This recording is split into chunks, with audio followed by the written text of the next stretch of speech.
মারুফ ইসলাম টাঙ্গাইলের 23 বছরের যুবক। নিজের ভাগ্যের পরিবর্তনের জন্য বিদেশ যাওয়ার চেষ্টা করেন। দালালের মাধ্যমে শুরু হয় এজেন্সির সাথে যোগাযোগ। নয়ন ওভারসিজ লিমিটেড নামের এজেন্সির সঙ্গে চুক্তি হয় সৌদি আরব নিয়ে যাওয়ার। চাকরি দেবে সেখানকার বিমানবন্দরে।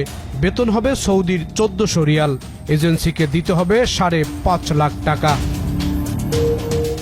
এজেন্সিতে এসে দেখেন তিনি একা নন, সৌদি আরব যাচ্ছেন তার সঙ্গে আরও 17 জন, আর 6 দফায় যাবে 150 জন। এই এজেন্সির মাধ্যমেই সৌদি যান মারুফ। প্রথম 3 মাস দালাল যোগাযোগ রাখে, কাজ দেওয়ার আশ্বাসও দেয়া হয়। 3 মাস পার হলেও দিচ্ছে না কাজ, আকামাও করে দেওয়ার কথা হয়। তবে চাকরির ভিসা না দিয়ে দেয়া হয় ট্যুরিস্ট ভিসা। আমাদেরকে তারা কিচ্ছু করে দেয় নাই, আকামা করে দেয় নাই, আমাদের কাজ দিতে পারে নাই। 3 মাস পর এই 17 জন সৌদি আরবে পড়েন মহাবিপদে।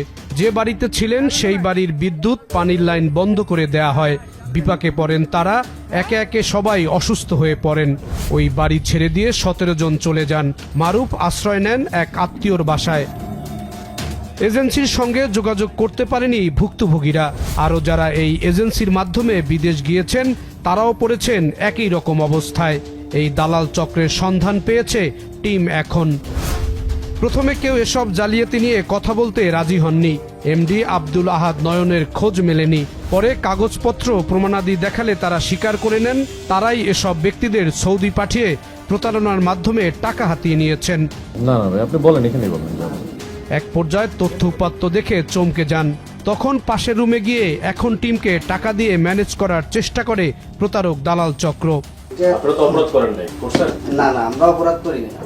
করে থাকেন তাহলে ঠিক আছে, আপনি যেটা দিচ্ছেন এটা না এটা টাকা সাথলেন কেন? এটা স্যার বলছে যে না আপনি আপনার স্যারকে যে বলেন যে স্যার টাকা সাথলে কেন, এত বড় কেন বলেন আপনি আমাকে? না ওইটা এখন আপনার স্যারকে জিজ্ঞেস করেন টাকা সাথলেন কেন, তাহলে কি তার এটার সাথে কি যোগসূত্র কি? না এটা হয়তো আসলে চা পানের জন্য না, চা পানি তো আপনি আমার হয়তো চাইছেন। 150 তরুণের জীবন নিয়ে প্রতারণার বিষয়ে জানতে চাইলে সবই অস্বীকার করেন নয়ন ওভারসিজ।